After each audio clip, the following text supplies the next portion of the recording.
Right, I'm making some more progress with the blade. I've added the sneck to the back of it and peened it all on and cleaned that up. So you can see that there. And I flattened the blade, front and back. And what I'm doing now is I'm working on the bevel, which I've ground, and the front sort of 2 inches of the blade here. I'm flattening them. So what I've got is a thick piece of wood here with a piece of sheet glass on, and then on top of that I've got some wet and dry sandpaper, and I start at 150 grit to start flattening the blade, like so, and I'll work my way up to probably about 2000 grit. So I'll go from 150 to 240, 500 and so on, all the way up to 2000 grit. Doing the same thing, just keep on going on the top of the sheet glass with plenty of water. So that's flattened the back of the blade off nicely. And it's starting to get a really nice edge. And what I'm also doing is flattening this bevel off as well. It's not super important to do the bevel. You can just grind it and then put a micro bevel on, but I like to fully polish the bevel. I say it's not, a lot of people won't bother because it's not really necessary. I just like to do it for looks more than anything. So that's what I'm working on at the moment. But other than the final sharpening, the blade is pretty well there. I'm also going to add my maker's mark to the top of it as well. And it should just fit in there, so that's good. So I'll add that, and then lastly, once I'm happy with the flattening of the back and the bevel, I'll strop finish the blade, and then we can do a paper test on it, and it should be nice and sharp after that. So it's getting there. This is the longest part of the whole process, I think, is taking the time to make sure the blade's really nice and flat. Just to add to this as well, you can do the same thing on a diamond stone or a oil stone or wet stone, but I find with a sheet of glass and wet and dry paper, it makes the process a little bit quicker, because you can go right down to a coarse. You can start with a coarse grade of paper and work your way up, so it does speed up the process a little bit. Just as long as you've got a nice flat piece of sheet glass. Doesn't matter so much on the thickness, as long as it's sort of 4mm or above, it should work fine, and as long as you put it down on a nice base, a nice sturdy base, it works well. So it's a good method if you can't afford, especially because some of the diamond stones now are really quite expensive. So if you can't afford one of those, this is also a cheaper alternative to sharpening your blades, and it works well.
I've made some more progress with the blade. I've added my maker's mark, and I've polished the bevel, and I'm just working on the back of the blade now. Using the wet and dry sandpaper, I've gone up to 2500 grit. And I just wanted to talk a little bit about strop finishing your plane blades and chisels. For the majority of work that I do, coming from a high grit diamond stone, a whetstone, or wet and dry paper is more than sharp enough. But there are occasions where strop finishing the blade can really be beneficial. Say if I'm planing a lot of end grain, or a particularly hard piece of timber, or something with a lot of cross grain in it, then strop finishing can really help to cut the wood nicely and avoid tear out. So what I'm doing at the moment is just working the back of the blade,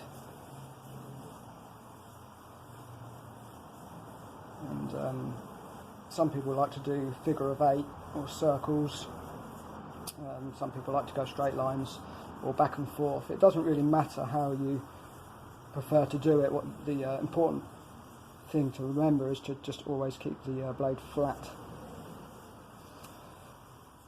And then when working on the bevel, you can find the primary bevel and then just come up a few degrees. And the most important thing here is to lock that angle in. You don't want to start rolling the bevel. You want to keep it at a set angle as best you can. And when I work the bevel, I like to just go in straight lines backwards and forwards, because if you do figure of 8s or circles, there's a higher tendency to actually start rocking that bevel. So just keeping it straight, or just back and forwards motion. And then back to the back of the blade. And then I always like to finish just on straight lines up and down.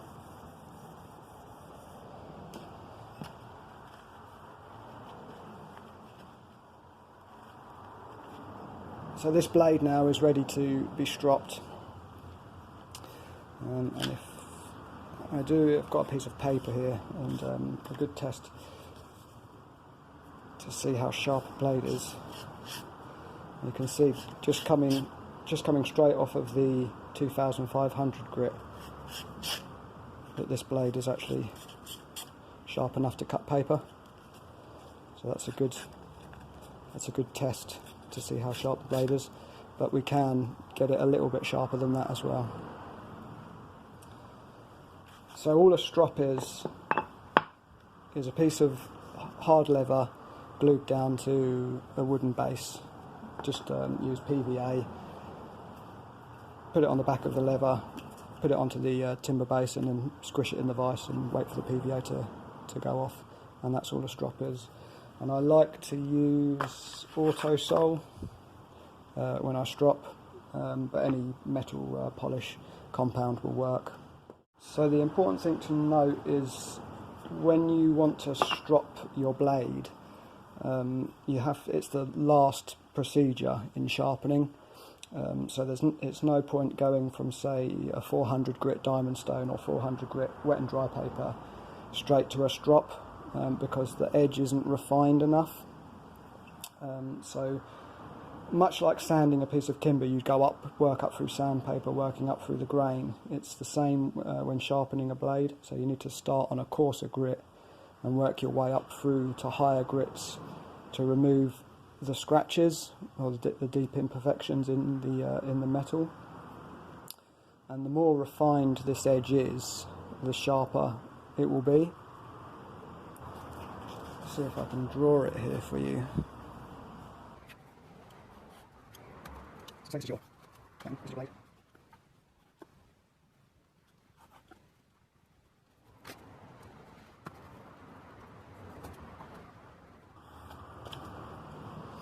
Okay, sorry, I've drawn this quite badly, but here's your plain blade, looking it through like this. Here's the cutting edge. So if you were to look at this edge under a microscope, this cutting edge would be very jagged after coming off of a coarse grit stone, exaggerated. And with each level of grit that you go up, it refines this edge more and more, until eventually this edge becomes fairly straight. And like I say, the straighter you get this edge, the sharper the blade will be. And ideally, you're looking for a nice straight point.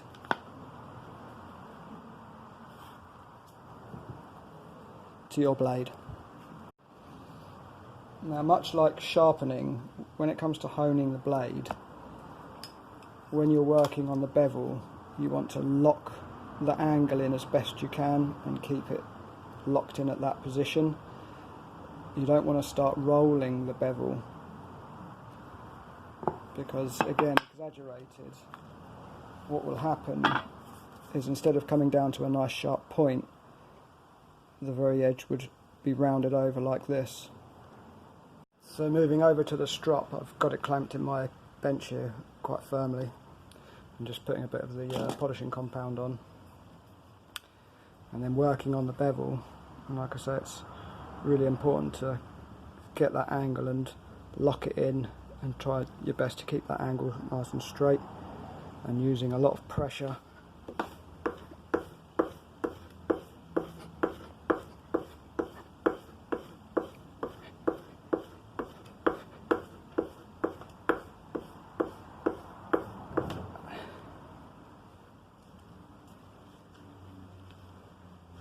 Work that bevel.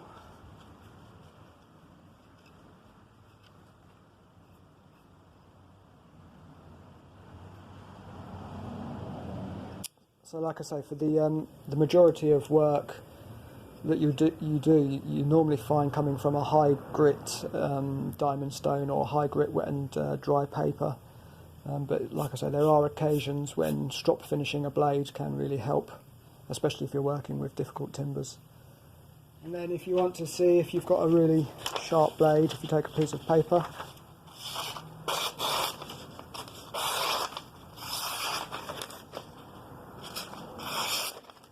and it's just satisfying cutting through a piece of paper like this.